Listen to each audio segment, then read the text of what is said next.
Hello, everyone. Welcome to the Travel Bros podcast. We are Travel Bros, Jamie Haas and myself, Joey Redman. A little bit about myself is I have been doing luxury hotel travel for the last 10 years in over 40 countries. And my co-host over here, Jamie Haas, has been and stayed at every hotel at Disney World. He's been to Disney every year of his life since birth, which is pretty intense. And he's an expert generally on the Caribbean and does a lot of luxury travel with his family as well. So we started this podcast. We've been friends for a good while, and we really just want to highlight luxury hotel properties, how you can improve your luxury hotel experience. And if you really like our advice and you want to be nice to us, we'd love to help you book a future luxury travel experience. Episode 1 is going to be all about Baha Mar. So Jamie, there's probably some people out there who don't know where Baha Mar is and what Baha Mar is. So why don't you hit us with a good 411. All right, so what is Baha Mar and where is Baha Mar? So Baha Mar is in New Providence, Nassau, Bahamas. So quick, easy flight from the United States. But what is it? So Baha Mar is a massive luxury property that consists of 3 different properties. So you've got SLS, which is an Accor property. You've got the Grand Hyatt, which if you ever see pictures, that's the main hotel right in the middle. So that's the Grand Hyatt at Baha Mar. And then if you're looking for that uber luxury experience, you've got the Rosewood at Baha Mar. So it's got something for everybody. Baha Mar opened back in 2017, which is the first time that I went to it right after opening. And they've continued to add on a ton of stuff to the property. So originally it was just a luxury property, some pools on the beach. Since then, they've added a massive water park onto it, really made it a much better experience for families, adding more amenities for families, tons of restaurant, things like that. So it's one of my favorite places to visit with the family. I've been there a dozen times now, starting since when they've opened to just recently back in Labor Day 2024. Perfect. And I think one thing to really highlight about the Bahamas is accessibility. The Nassau airport is a pretty straightforward airport. You actually have global entry when you're departing. So for global entry TSA people, you get those benefits going out and then you arrive back in America as a domestic airport, which I think is super cool and helpful, especially during busy times of the year, holidays, spring break. And then I'm going to run through just a real quick list for people. You've got direct flights to Boston, New York, Philly, DC, Atlanta, Orlando, Miami, Tampa, Houston, Dallas, Denver, Seattle, and LA. Which that's huge connectivity to the United States. And then a lot of these flights are right around 3 hours, sub 3 hours, connecting most of the country. Your 2.5 hour flight from Atlanta, 2.5 hours from DC, 3.5 hours from Boston, 3 hours flat from New York City. So there's probably 180, 200 million Americans, I imagine, within a pretty easy 3.5 hour flight to this place, which I think really makes it super unique. I would agree. Super accessible. I mean, I know, I'm in Charlotte. I know they call it a 2.5 hour flight. We're probably down there an hour and 40 minutes or so. The airport, like you said, super accessible. The bags are always really quick there. So that's a question that comes up sometimes. Should I do expedited, entry? I don't think so. By the time you get through customs, your bags are almost always sitting there waiting for you. Mm-hmm. Yeah, I will say the direct flight on DFW with American, sometimes they're a little slow, but that's just, American Airlines in general. So we covered some flights. I also think, too, if you're not in the U.S. or Canada, I mentioned some. I mean, there's some good European connection, some other Caribbean connection as well, just for any, non-North American viewers for you. What is if you're going to Baha Mar, what is the number one reason why people would go, and who is it for and who is it not for? That's a great question. Who is it for? Who's it not for? So who is it for? I think when it first opened, I used to say you took a little slice of Vegas and dropped it in the Caribbean. So it feels like a very modern property, fairly luxurious. It's got a great casino, jazz bar. So on that side of things, I think it's great for couples and adults, right? It's a great place you're looking to go for a quick weekend with the girlfriend, wife, whoever, or bachelor party, bachelorette party. Great spot, tons of things to do and see. But since they added the water park, it has really become a great family destination. I mean, this water park is pretty massive. It's like 15 acres and it's got 30-ish attractions there. So from, fairly intense drop slides to the lazy river. They've added an arcade. So there's tons of family stuff to do. So really, I would say it's for everybody. I feel like it's a place that, if you're looking for fine dining, they're going to have fine dining. If you want casual, quick, easy stuff, they've got that. They've got something for pretty much everybody there. All right, let's pivot and talk about Baja Bay for a little bit. It's got a 1/4-mile long lazy river. Tell me about that a little bit. Yeah, so it's called the Lazy River, but it actually has a little bit of action going on it. So it's really nice. So it's got a couple different entry points. But as you're going around, you go through a waterfall, and they've got some wave action going on.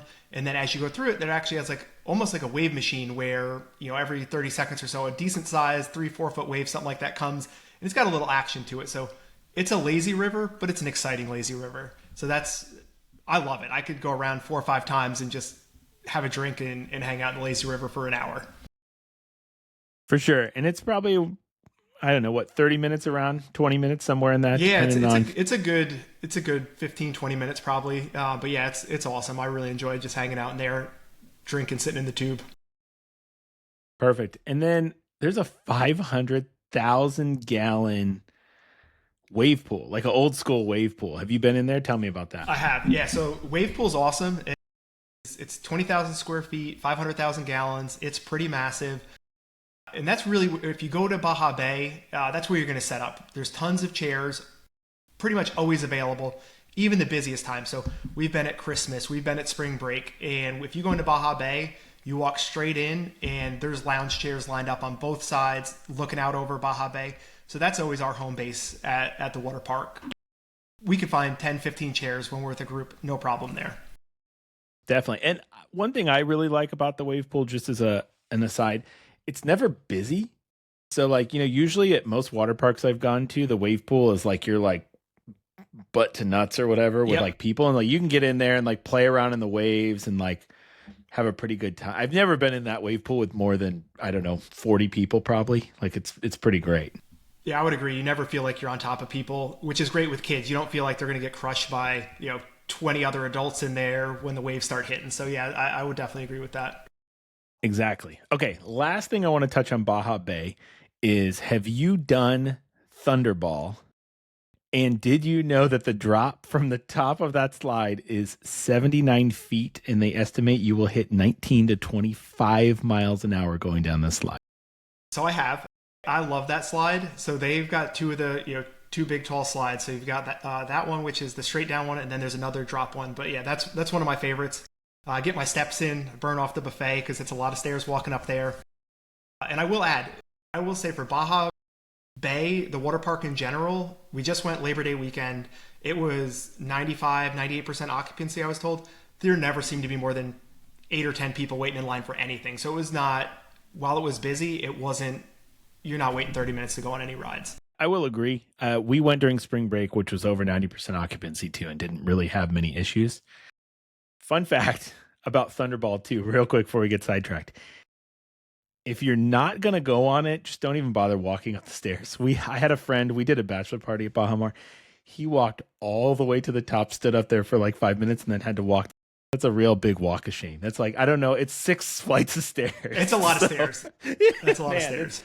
Be really sure you want to go down that thing before you walk up is a top tip. I won't call him out by name, but he knows who he is.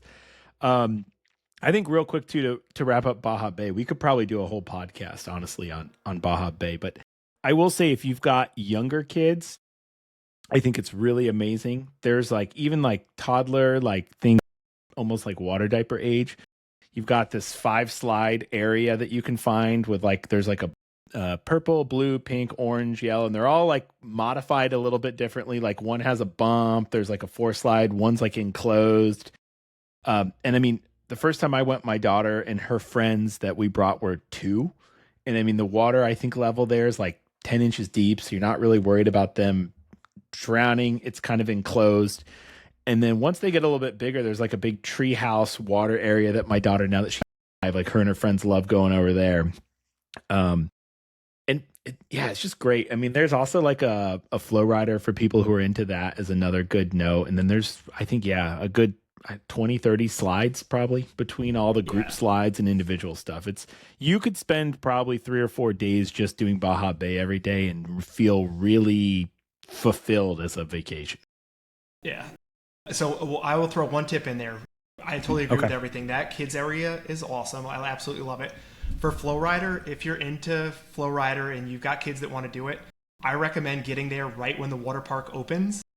It seems to be the least busy time, or go back in right before the water park closes, right? So at opening, go in, you can hop right on, there's not a line, or go an hour before it closes. The water park is pretty much empty by 4 or 5 o'clock in the afternoon. Everyone's going back in ready for dinner, stuff like that. You can go on anything, get on the Flow Rider, no waits whatsoever.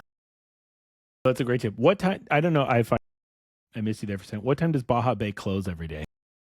I believe it's 6 o'clock. Okay. It may vary by season, but 6 o'clock, I believe, is the closing time.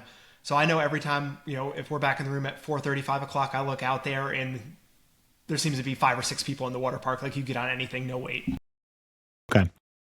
So let's say you're not a water park person for whatever reason. You want to not be a water park person because, water parks are pretty cool. But, for the people who want to be cool and not like a water park, what can they do pool and beach wise at Baha Mar? That's a great question. So tons of pools and beaches there. So pool wise, a couple different spots that I really like. So the Fortune Pool is one of the main pools. If you're looking out, it is probably what you see in most pictures. It's kind of right out in the main area.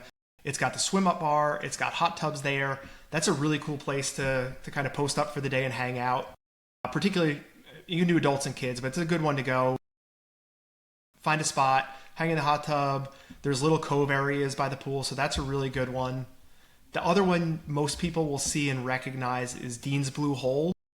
That's one, if you've ever seen a Baha Mar commercial, you've got people jumping off the cliffs. You've got the aquarium that looks out from the pool, which is a really great spot. One of my favorite places to go. There's 2 different height cliffs.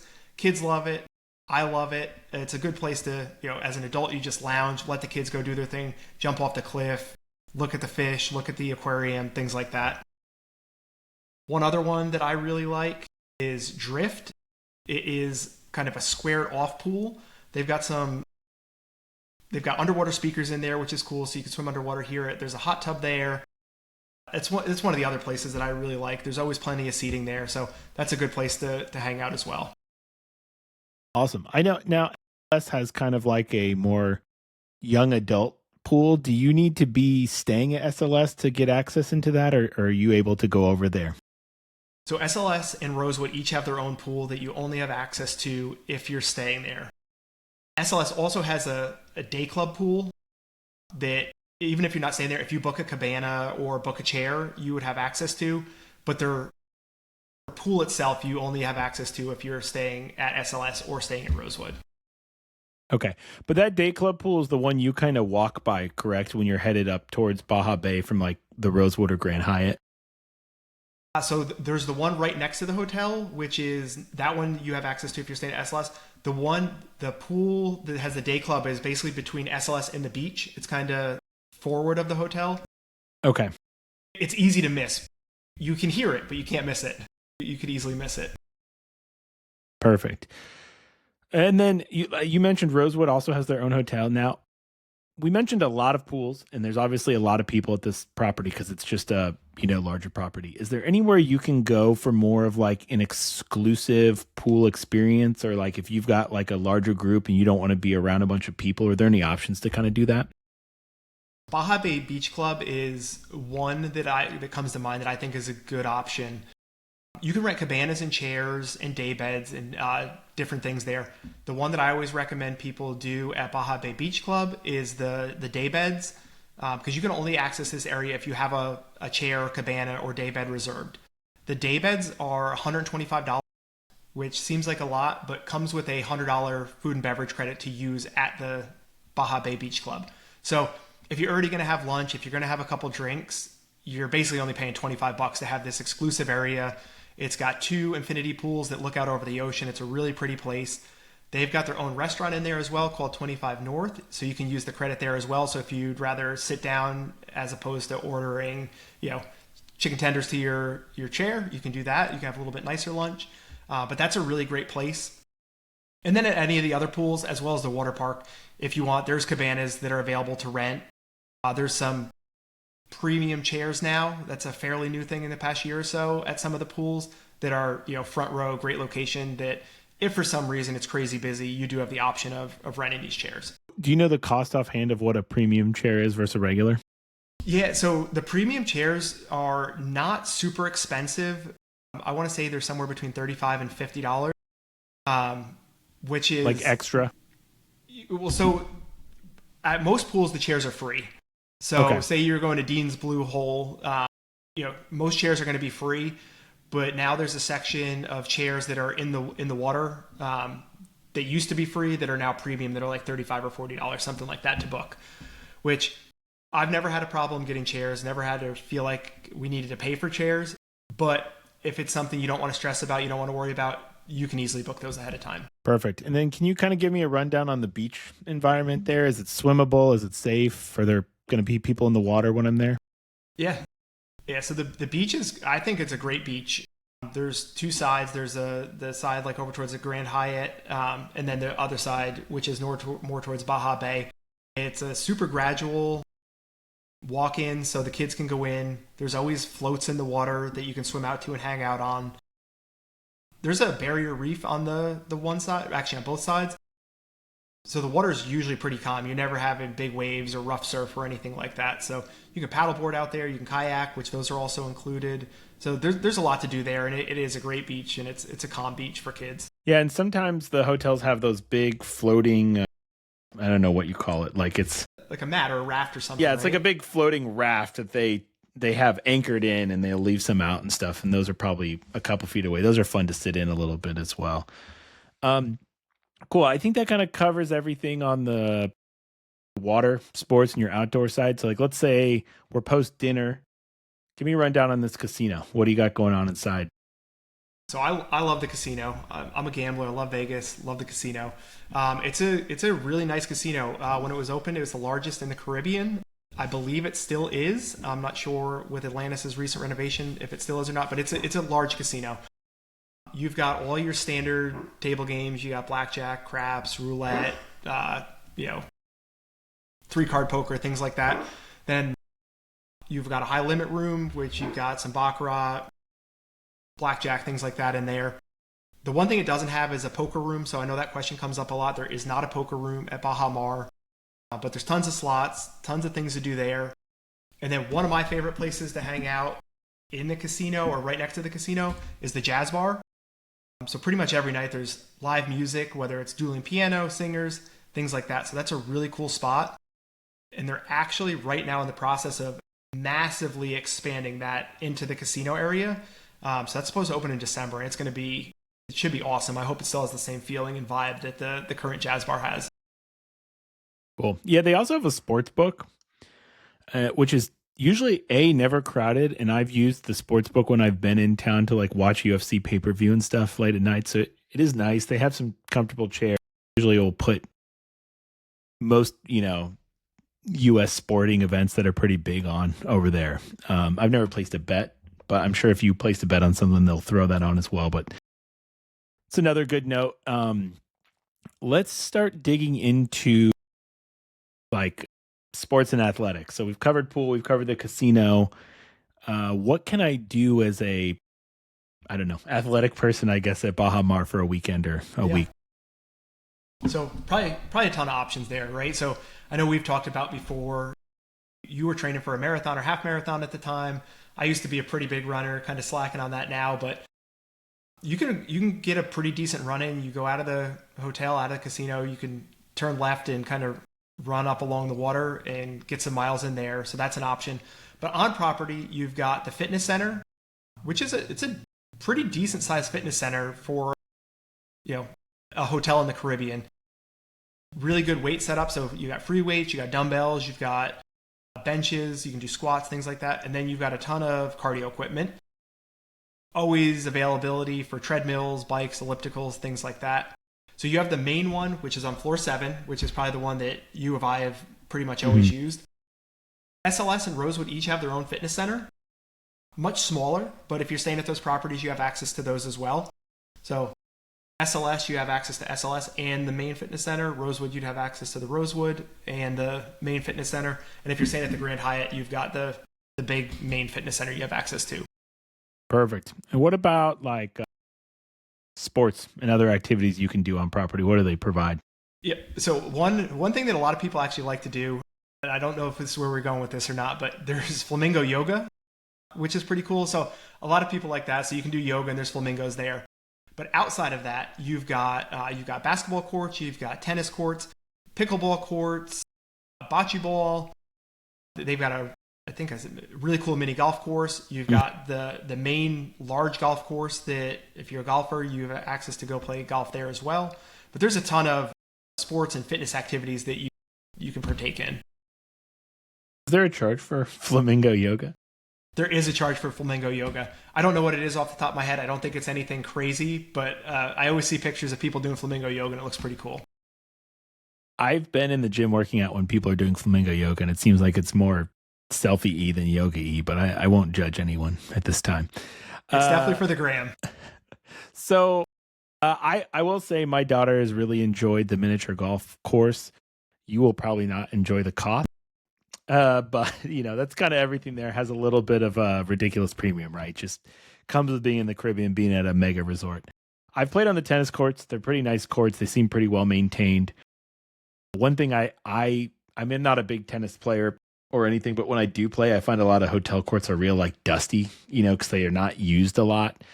I haven't experienced that there, which means they've got to be putting some maintenance into them, but being that close to the ocean and the beach. So I do think that's a big upside. I think there's a lot of stuff you can, fill your day with. I think that's the biggest point of this podcast is like, there's just so much stuff going on here. I think we could probably do a 3-hour podcast if needed. However, we're not going to talk that long. So real quick, I think we covered the casino. We've covered sports. Let's start talking about food. I think we've held out a long time.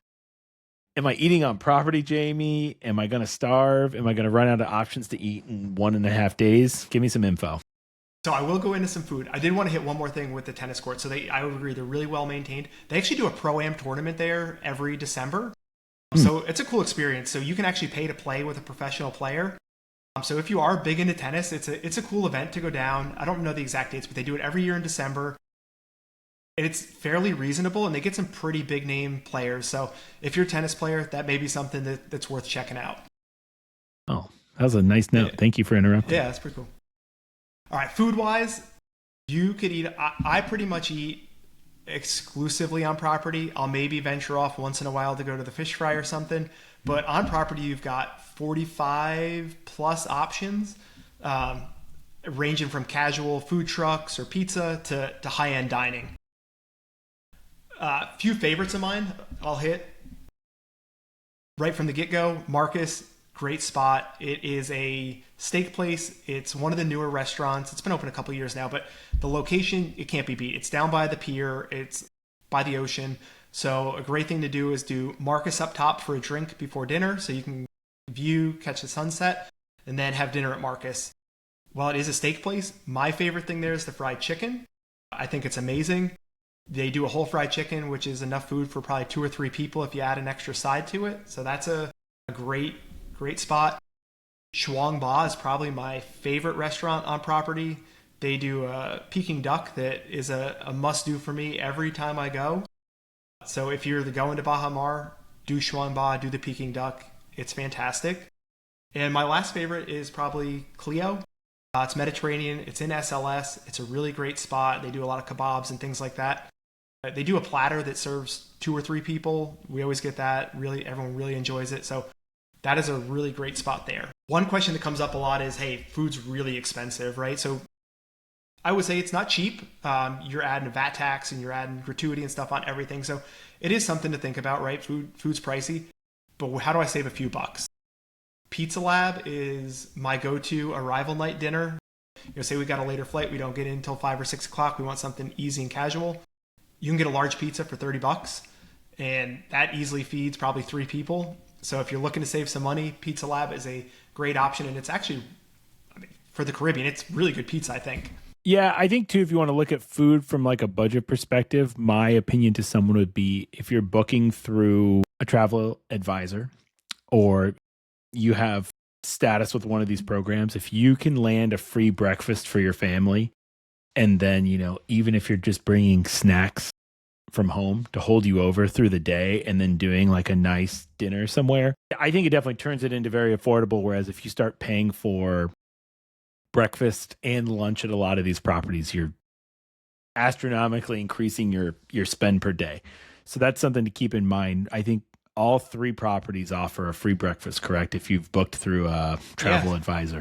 Yeah, so all three, but on that, all three properties have great luxury programs that include some really fabulous benefits that not only make your stay better, but really in the long run make your stay cheaper as well.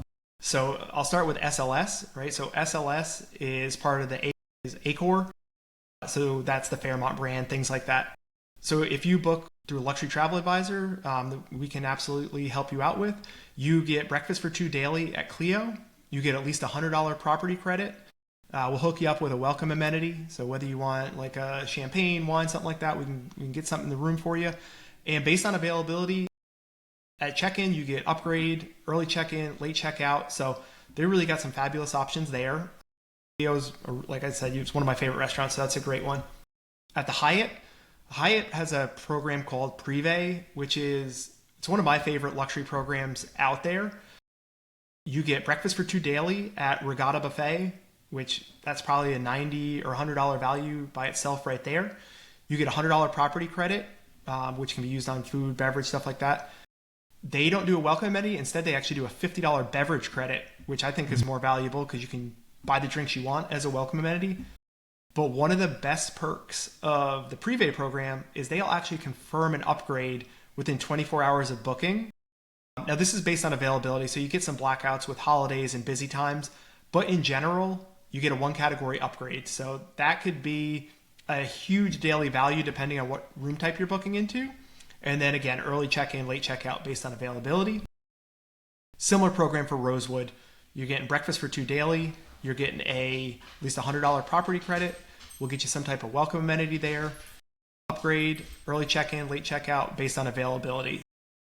There is a ton of value to be had booking with a travel advisor. Typically, the cost is the exact same as you would find booking direct with the hotel, but you get these added perks and benefits and the expertise of someone who's been there a dozen plus times.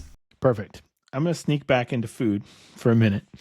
So you recap with me real quick. What you gave us your two properties you liked. What's your least favorite restaurant on property? And I'll hit everyone with mine. So I know we've talked about this before. I probably agree with you on this one. So I'm going to actually let you go first because I don't want to steal you, but I do agree with you on this one. Okay. So my least favorite restaurant, we'll start there, is Costa. It's not bad. And I will say the aesthetic and the atmosphere of that place is killer. And they gave my daughter and her friends like little fish food, and you feed the koi fish, and like everything about this place is pretty cool. It's Mexican food.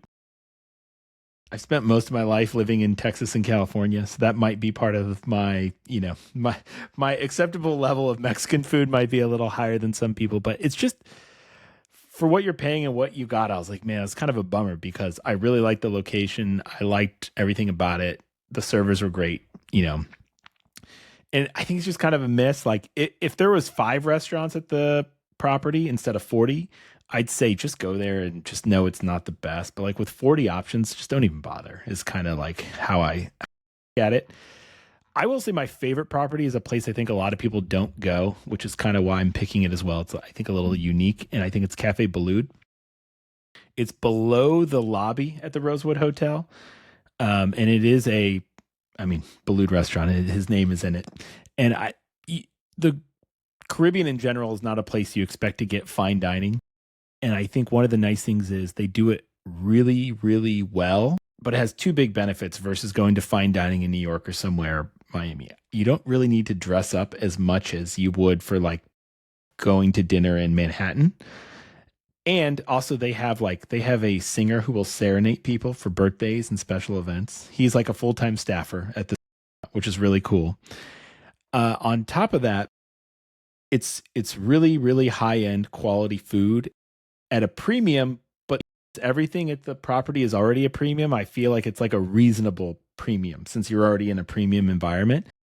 I wouldn't casually go there personally, but if you're there and someone's got a birthday or you guys are just, you bailed on the kids for a weekend or there's some kind of like thing that you want to celebrate, anniversary, birthday, I think that is like the spot you should definitely go check out. They've even got some private rooms.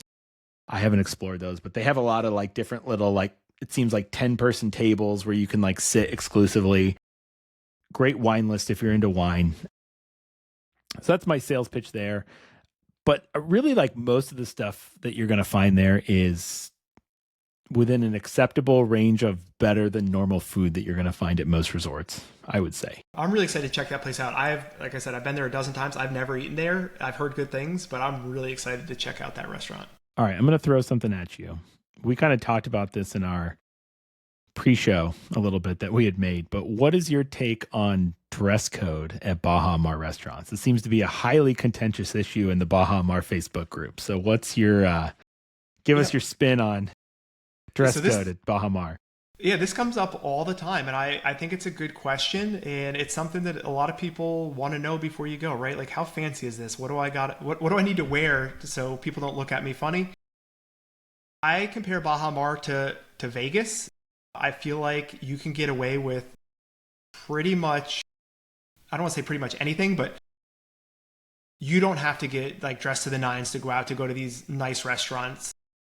I actually wore this just for the podcast. This is my typical Baha Mar attire. I've got tons of flamingo shirts, so I like to wear just a nice button-up, short sleeve shirt, some decent shorts. I'll either do slides or some nice shoes. But really, you can get away with a large range, right? You could wear shorts and a decent t-shirt and feel comfortable anywhere, or you could throw on a pants and a blazer and you're not going to look out of place anywhere you go. So it's a fairly wide range. I would say don't roll up in a swimsuit and tank top to a nice restaurant. Mm-hmm. Kind of common sense, but you don't feel like you need to go out and redo your wardrobe before going to Baha Mar if you're not a fancy dresser. Okay. Before we move on from food, I got 2 or 3 more things I want to touch on. But number one, I'm going to cover this one myself. I think to seriously increase the experience you have at Baha Mar, you need to book your dinner reservations early. And why I say that is if you start getting within a 45 to 30 day window, especially if it's more peak season, you have a really hard time getting into some of these restaurants, which is unfortunate, but the property is so big. But I don't think people leave property. I mean, you've been twice as many times as me. I think I'm on my 5th trip to Baha Mar. I've never eaten off property because there's just not a real reason to. And so when you're getting into these higher occupancy times, especially like come on the weekends, you're really going to have a tough time. Just, whenever you book your hotel reservation, if dinner reservations are open, just book them. A lot of them require a credit card hold, but you can cancel up to the day of without penalty. So there's not really like a lot of risk. Like if you end up bailing on the trip, just make sure you remember to cancel your restaurant reservations and there's no real loss there. My other note is this place has 2 Starbucks, full service Starbucks. If you can get into Starbucks before 8 a.m., your life will be so much different than you waking up at, I've gotten coffee at 7:30 in 5-10 minutes. There's one Starbucks close to above the escalators at the Grand Hyatt buffet area, and there's one inside the SLS lobby, essentially. They both get so busy. I mean, if you're rolling in to get coffee at 9 a.m., you're waiting 20 minutes. They don't do mobile order, which is a bummer. So just something to keep in mind. There's not really like a good hack around Starbucks. Do you have anywhere else you can do quick breakfast or coffee that you've done before, Jamie? So I normally do the buffet. I know that Cafe, I may be saying it wrong, Cafe Madeline Cafe Madeline is a good one. So you can sit down and eat there. But they also have pastries and stuff that you can grab fairly easily there as well. Okay, perfect. I think that kind of wraps up food.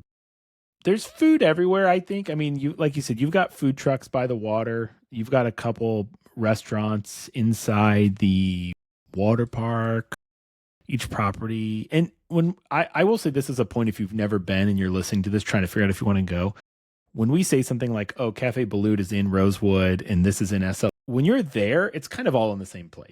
Like technically they're like different towers, but they're all connected within the casino. And it's not like you have to walk. It's not like Vegas where you're like walking outside and going like a half mile to the next property, right? It's all, if you're not paying attention, there's really no difference between you being in the SLS lobby or the casino or the Grand Hyatt lobby. It's just one big building. So think about it more like that. We're just kind of using the towers as like a area location, right? Yeah. I think that's a good point. Okay. Yeah. I was just thinking about that. If you had never been, it sounds like you're talking about walking for, miles. And you will do a lot of walking when you're there, but everything is still within Baha. Think about Baha Mar as one property. And when we say SLS Rosewood Grand Hyatt, it's really like separate towers of a hotel almost to think about. Almost imagine like an MGM Grand, right? Because there's like MGM Grand Towers, there's West Tower, East Tower, like, in your head that way. Do you have anything else on food, or can we kind of slide into our next tech category? I think I do have one more tip. Okay. So this is one that I hadn't done before, but it comes up a lot. So quick plug for Baha Mar Facebook group. It's a great group. I'm one of the admins there. There's so much good info. But this tip I actually got from there. It's nothing I had ever looked at before. You can buy a refillable cup at the water park or a lot of the bars. It's $15 for the length of your stay. When you think soda is probably $4 or $5 alone, for $15 you get a cup that you can refill at pretty much any bar that has fountain soda, and it's a nice Baha Mar souvenir cup. So that's a big money saver if you're a soda drinker, or the kids are soda drinkers, whatever. But you get 1 or 2 cups and you've got drinks for pretty much your whole trip. I had no idea about that. That's pretty interesting. Is it limited just like soda and water and such, or? Yeah, so it's pretty much just anything that comes out of the fountain. Out of the fountain. Okay. So whatever they have in the fountain, which is, I think it's pretty much soda. There may be like a lemonade or something, but it's a great deal considering you're going to spend it on probably 2 or 3 drinks. And it's great for the kids because they're not charging their band every time they go up, and you're all of a sudden like, what the heck? So they can just run up with the cup and they refill it for them. I give my daughter a band that's like not activated every time, but she's also little. So I'm sure that won't fly once she's your daughter's age, but we've learned our lesson the hard way when, our 9-year-old at the time went and bought like chicken fingers and sides and drinks, and it was like $40 because, he went crazy. And I'm like, what? Man. Yeah, that was a great tip. I'm glad we threw that in there. What is the best time of year, or like seasons, or like what do you want to target, you think, for a destination trip there? I have a few favorite times I like to go. I've been pretty much almost every month of the entire year. My favorite times to go are September, October. Kids are back to school. The crowds are low. If you have a fall break, right? So I know our school district has a fall break. A lot of districts now have fall breaks. That is prime time to go. You're on the tail end of hurricane season. The weather's still warm. The prices are amazing. So like a September, October, I love that. May, before Memorial Day, also a great time to go. The crowds are still fairly low. Pricing's pretty good. Weather's getting nice and warm. Those are my favorite times to go. I've gone pretty much every month or close to every month of the year. I've yet to have a bad time. I've gone during the summer. I've gone over Christmas. I've gone spring break. I've gone for Super Bowl. But those are my favorite times. It's just kind of moderate temperature combined with good pricing. Perfect. So what would you say is the most expensive time of year to be at Baha? I mean, what you would consider festive season, so that Christmas through New Year's time is going to be the most expensive and busiest time. And I mean, it is what it is. That's going to be at pretty much everywhere you go, right? Christmas to New Year's, kind of that first week of January is just going to be crazy busy. Mm-hmm. And I say crazy busy. It's just, it's an expensive time to go, and it's going to be, fairly busy. That being said, it doesn't feel that busy even when it's busy. Perfect. What about summertime? Like, obviously it's going to be hot. The weather's nice, but like, what is cost-wise? Are you paying like a pretty big premium to be there in the summer? Tell me about it. No, so summer's a great time to go. It's probably when obviously summer's over, but I was booking a ton over the summer. Pricing has been fairly great over the summer. One of the reasons being, technically it's hurricane season in the Caribbean, right? So that deters some people, but I feel like Baha Mar has this great hurricane protection. So if there's a hurricane coming, basically hurricane warning or above, you can cancel even if you're within your cancellation window or reschedule your trip. So I think knowing you have that option, I'm not worried about traveling during the summer, right? We went in July last year. Yes, it's warm. You may get some passing showers during the day, but the pricing's good. The weather's, as long as you like warm weather and you're going to the Caribbean, hopefully you like warm weather, it's great. And the crowds typically are not too bad. Perfect. Let's talk a little bit before we start getting into room types and some of that stuff. Let's talk history of Baha Mar. I think it's somewhat interesting. The property, it was kind of a lot of drama, right, to get built. They had a lot of delays. There was some financial legal issues. There was an original developer. I'm not even going to try and say his name at the time, with China Construction Company. And I think they ended up filing for bankruptcy. How far along was the property then? And like, how did it kind of recover to get completed from there? It was crazy. It was basically finished. It was like 95 to 97% complete. Like it was visually, it was done, right? Like this place was done and sat basically empty for almost 2 years. And there was a lot of back and forth between, I believe it was the Chinese company and the Bahamian government trying to figure out like, what are we going to do with this thing? How do we get it finished? Eventually, I don't remember if it was the government stepped in or what, but I think another big company stepped in, kind of took it over, brought it to completion, and then finally opened it in 2017. But yeah, it's sat pretty much untouched for almost 2 years, I believe. Perfect. And it is like I think it's a Hong Kong conglomerate now, right? That owns Baha Mar. I don't know if that's relevant or interesting, but they're really heavily invested in the Rosewood Hotel Group, which I know. And they specialize in casino, some of those other things. So it's interesting. And I will say, regardless of who is owning it, it's run very well. I think even, at all three properties, you're getting such a great experience. Do you know what the total cost to build Baha Mar was? With all of it, I don't know. It was definitely billions. I think originally it was like 2.5 billion. Okay. But I don't know what it ended up being after all was said and done. It probably was considerably more than that, I would imagine. Yeah, looking at this Forbes article, which I don't know how well it's whatnot, but they're saying it was over 3.5 billion. That is steep, but you really feel it. I think there's so much going on there, and it's such a even if like the things we've described to you, I don't think super get you stoked. I think just the fact it's one of the most unique immersive properties where we stayed for 7 days over spring break this year. I didn't really run out of stuff to do.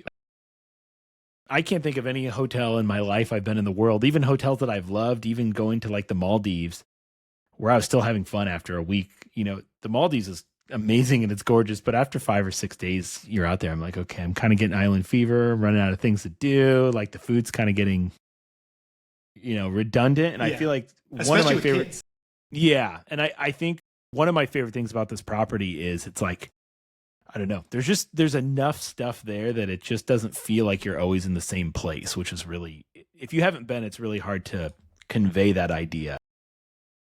Yeah, I think we touched on like the major things, right? But then you have all these other little ancillary things, right? So they just opened an arcade last summer. Mm-hmm. So that's another great option. You've got the fountain show outside, which, while it's not an activity, you can go grab dessert after dinner. You grab dessert at Sugar Factory, hang out, watch the fountain show. That's something we do probably almost every night. Kids love getting ice cream or whatever and checking that out. We didn't really touch on it, but you've got the sanctuary, so you could do some animal interactions. You can feed the sharks and turtles and things like that. So there's so much stuff to do while you're there. Yeah, why don't you go into more detail about the sanctuary? I actually think that's kind of interesting. Now, I'll start by saying the sanctuary has actually, like, you can see from Dean's Blue Hole. So when you go in the cave of Dean's Blue Hole, you can see from like, it kind of makes it look like you're swimming in the sanctuary, like how they made it, but there's huge plexiglass obviously between the two. And you can kind of look at all the nurse sharks, stingrays, but like, what is the sanctuary and what can you do in there? Yep. So you talked about from the pool, you see kind of the underside of it. If you walk around it, you've got the top side. So there's a bunch of different activities you can do, which are great with the kids. So you can observe the feedings. They've got touch tanks in there, so you can actually like, pick up some different swimming critters or starfish, things like that. So it's educational, interactive. The kids really like it. We've done it a couple times with the kids. It's great photo ops. You've got the turtles coming up. You've got the sharks coming up. I say sharks, they're nurse sharks, I believe. They're not going to bite your hands off or anything like that, but they're cool. It's neat to go in there and check it out. So there's a bunch of different activities that you can sign up for there. And then they also have I guess aviary would be probably the right word, with some birds and stuff. So that used to be right next to the sanctuary. I have not gotten a chance to check out the new location inside Baha Bay Water Park, but as I was going around the lazy river, I saw a new, you can hear them, bird habitat, and there's like, parrots and stuff in there. It was really cool looking. Yeah, we were on the lazy river and one of them was having a bad day or something. I was like, what in the heck is going on? He was just like, he was throwing a fit. And I think we the flamingos for yoga, but also for kids, there is like the Rosewood has like a flamingo like rehabilitation area, and you can pay, I think, to feed the flamingos, or like kids can go walk around and hang out in there.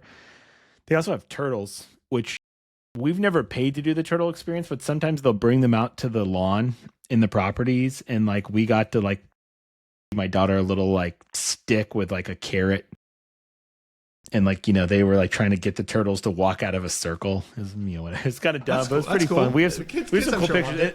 And when I say a turtle, I'm talking a turtle like this big. It wasn't like, it's like a big tortoise, right? Yeah, it was like like its head is probably 2 or 3 times the size of my face. For those of you on the podcast, I'm holding my hands, straight up from my head. But I mean, yeah, good 3 or 4 times my face. Probably 150-pound, turtle. That's so awesome. It's pretty cool, especially when you're, I think at the time my daughter probably weighed 35 pounds. So it's like, 3. Yeah, massive. And then something else that I guess we'll touch on like unofficial activities is when we were there for spring break, I don't know what the celebration was or what they were doing, but they had a humongous like festival in the middle of those fields between Rosewood and SLS, kind of they had snow cone machines, they had carnival games, they had some bounce. They had these girls dressed up in those cool, those costumes that they leave hanging around Grand Hyatt sometimes. There were like girls wearing those, walking around, which I have no idea. We didn't even know it was happening. No one even told us, I don't think. But like we walked into all that on our last day there, and it was also all free, which was super cool. So yeah, so we got free snow cones, played carnival games for an hour. That's what I mean. There's just kind of like this endless amount of things to do. And I think we've now been talking about events at this hotel for almost 50 minutes. So I think that should give you an idea. We haven't even started talking about, hotel rooms and those things. So I do want to move into that. Let's start with, do you have anything else you want to cover? I want to hit one more because this is, it may pertain more to you. My kids are older now. I've got 10 and 15-year-old, but they do have a really great kids club. Tons of different programming there. So they've got some more active stuff. They actually have, where you can drop the kids off and go to dinner. They have where you can schedule, like if you want private, like in-room babysitting. So if you don't want to drop the kids off with a group, you can do that. But there's tons of activities. There's arts and crafts activities. There's more like daytime activities where they interact with some animals. There's a bunch of different stuff. So there is, if you need some away time, from the kids, there's lots of options there as well. So I just want That was a good save. I've never successfully gotten my daughter to inside that kids club. I've tried a couple times. However, we have, that's not a slight on Baha Mar. Only one hotel so far, my daughter has successfully gone inside the kids club, and we're going to review that property later. So we'll get to there. But now she's on 2. She's done 2 kids clubs now. So we're getting there, but she's not stoked on them in general. But we have done in-room babysitting on the Grand Hyatt side through the kids club. It's pretty reasonable. I think 2 kids is $35 an hour. It's really not bad. They'll come to your room. They'll bring some activities. My kids have never complained. The first time when they were like 3, they said she was mean to them. And by mean to them, she wouldn't let them come to dinner with us. That was their, I was like, oh, she was mean. What happened? They're like, she said we couldn't come see you at dinner. And I'm like, yeah, I told them that. That's what we're paying them for. Yeah. So, otherwise, my kids have had no complaints. My daughter can't be put to sleep for her life. So these poor ladies stay awake till 11 o'clock at night with my daughter while her friend has been dead asleep since 9. But we always tell them, they're like, do they need to go to bed? I was like, you can try and put her to bed. If you can get her to go to sleep, I'll be happy. But it's a pretty unrealistic expectation. But they've all been pretty patient. Can we go to rooms now? Yeah, let's hit some rooms. I just making sure here. So let's talk.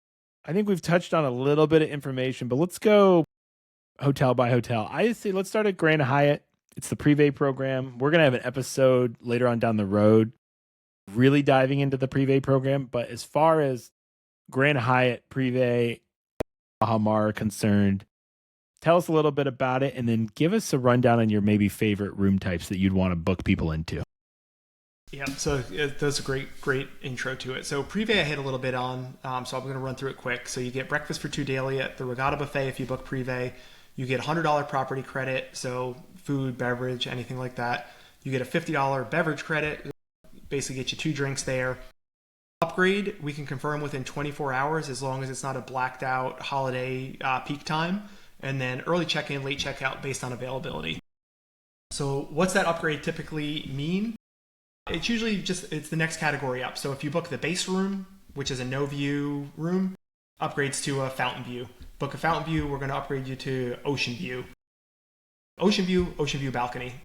Same with the suites, right? You book a fountain view suite, we're going to you should get upgraded to the equivalent version, ocean view suite.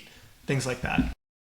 What are some of my favorite rooms at the property? I've stayed in a ton of different rooms on property, so I'll give you probably my top 3 favorite at Baha Mar. If you're just going with a couple, don't want to spend a ton of money getting a suite or anything like that, I feel like you book into an ocean view room and get upgraded to ocean view room, full balcony, right? So it could be East Tower, West Tower, either one of them, but you're going to have great views of the ocean. You're going to be able to sit on your balcony, enjoy it. Their standard rooms are pretty large. They're over 400 square feet, so they're good sized rooms. So that's a great option there. When I travel with the family, my favorite room is going to be the 1-bedroom Ocean View Residence Deluxe. Why I really like that? One, it's a really big room. It has 2 full bathrooms, so traveling with a teen, we can be taking a shower, the kids can take a shower in the other room. It's got a full kitchen, washer, dryer, so you want to throw your suits in. That's a great option there. It's got a huge living area, so it's got a big fold-out couch, big L-shaped couch that folds out. You've got a dining room table for 6 people. So it's a great space for a family. You can really spread out. And they actually have that with a king bed or 2 queen beds. We typically do the king bed. We'll take that. You can throw a rollaway in if you need it. So plenty of space for a family to stay in there. 2 other... Oh, go ahead. I was going to ask you real quick before you got on a roll. Can you tell me a little bit between the difference on East and West Tower there as well? Like, do you have a preferred tower? So I do have a preferred tower, mainly because it's the room that I really like. It's West Tower. So the West Tower has the residential suites, so I tend to stay in the West Tower. I've stayed in the East Tower a few times, so nothing wrong with East Tower. It's just really, room-wise, they're similar. You have a little bit different theming, color, things like that. The East Tower does have, and I'm not going to go too far into this, they have a section called the Reserve. So these are there's certain suites that are in the Reserve. They come with access to, I wouldn't call it a full lounge, but they have their own check-in area. And in that check-in area, they do some light pastries, coffee, stuff like that in the morning, drinks and snacks throughout the day, and then some past appetizers in the evening. So it's a cool option. They've got some nice suites and things over there. Really, if you go in the Baha Mar Facebook group, some people love East Tower, some people love West Tower. It's personal preference, I think. Real quick, too, does the Reserve have its own elevator as well on the East Tower side, I think? So the higher floors do, right? Yeah, so not necessarily their own elevator, but they have their own check-in area. Okay. And, yeah. I'm trying to think. I've stayed in the reserve, and I've stayed in a couple different East Tower rooms, and I'm trying to think if it was a separate elevator bank or not. I can't picture it right now, honestly. Well, there's 2 elevator banks in the East Tower, I know. I just didn't know if it was split by reserve and non-reserve, or if it's just split by floors, because I will say that the East Tower has 2 elevator banks, but I feel like the traffic is worse in the East Tower, whereas the West Tower has the single elevator bank, but I feel like I've waited way less for an elevator over. I mean, we're splitting hairs. I'm talking minutes, seconds, or whatever, but I just generally, and the West elevators are kind of cool with like their mirror and lights and things. We always get a selfie in there. Yeah, for sure.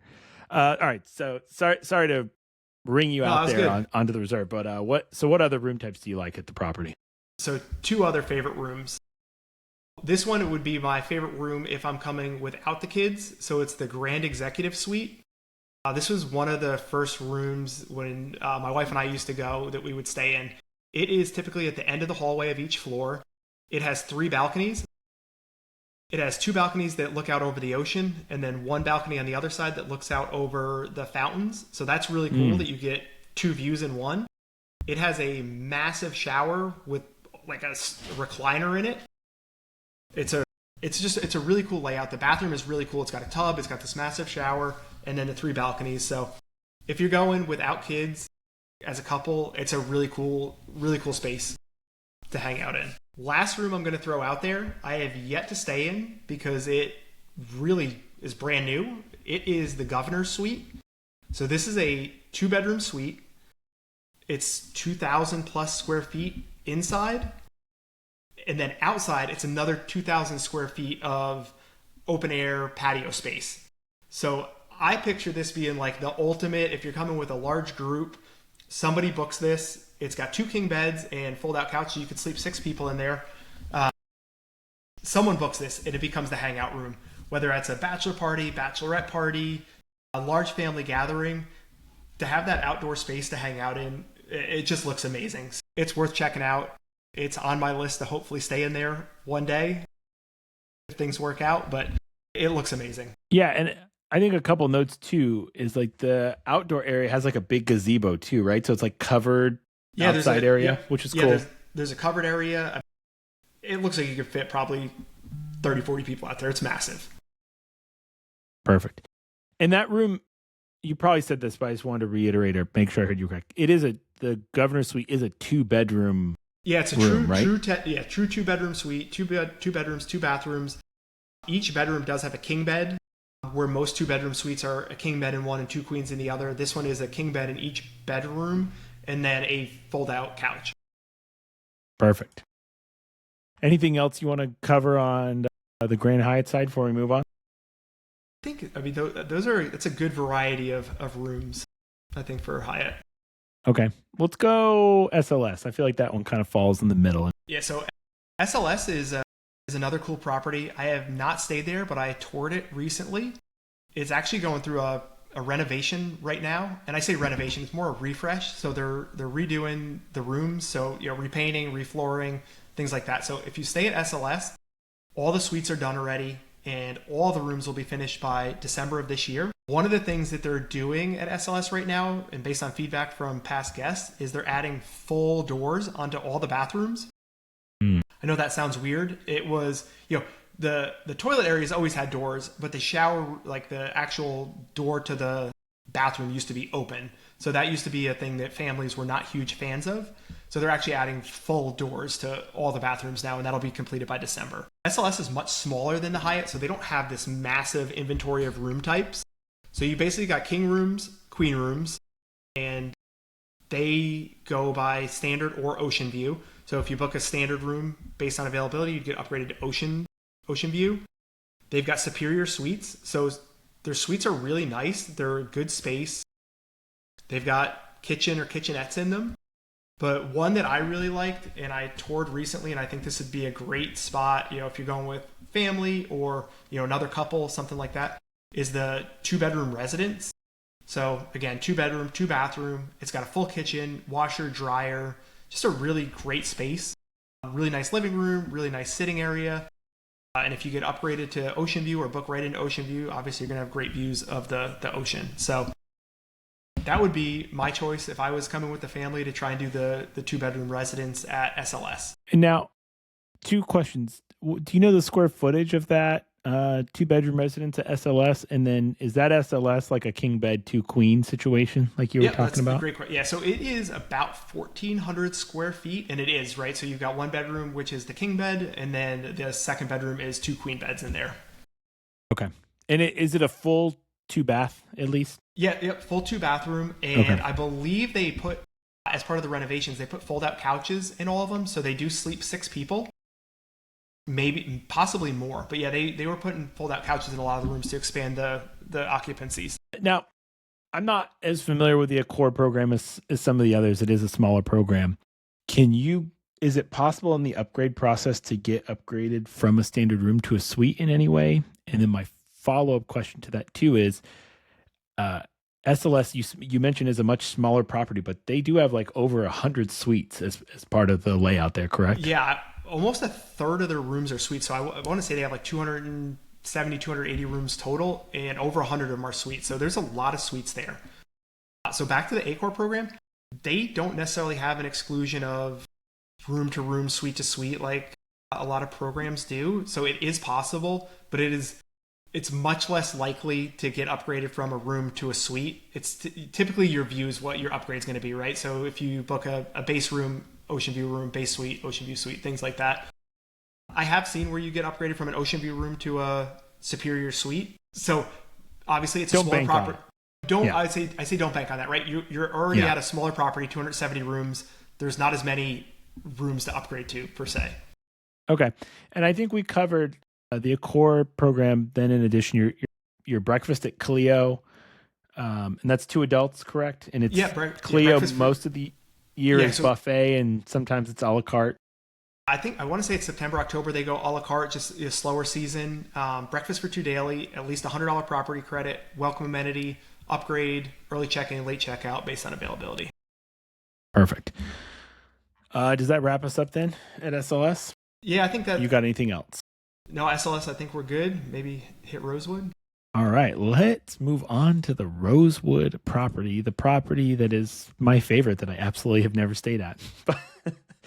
Due to its my cost constraints, but it's the Rosewood Elite program. So tell me about what you get with Rosewood Elite, and then if you're on the higher end of things, what are you going to get staying at Rosewood Baha Mar versus the other properties? Yeah, so Rosewood is true. It is a true luxury property at Baha Mar. So, the service is going to be next level. The rooms are beautiful. Everything's top notch there, right? So if budget allows it, this would be, my choice. It should be anyone's choice if you're not, budget constrained at all. But it's a beautiful property. Can't go wrong with really any room type. But I wanted to specifically call out 2 rooms here that are very unique and not really something you're going to get at any of the other properties. At Baha Mar, they actually have these really great villas. So they have a 3-bedroom villa and a 6-bedroom villa. While you're definitely going to pay for these, they have it's an amazing space. If you're coming with, large family or a group, the 3-bedroom is a great option. Or if you have a large enough group, the 6-bedroom sleeps up to, I think, 14 people. And each one of them has their own private plunge pool. So it's just a really cool space. You've got, tons of living area, tons of sleeping area, tons of bathrooms.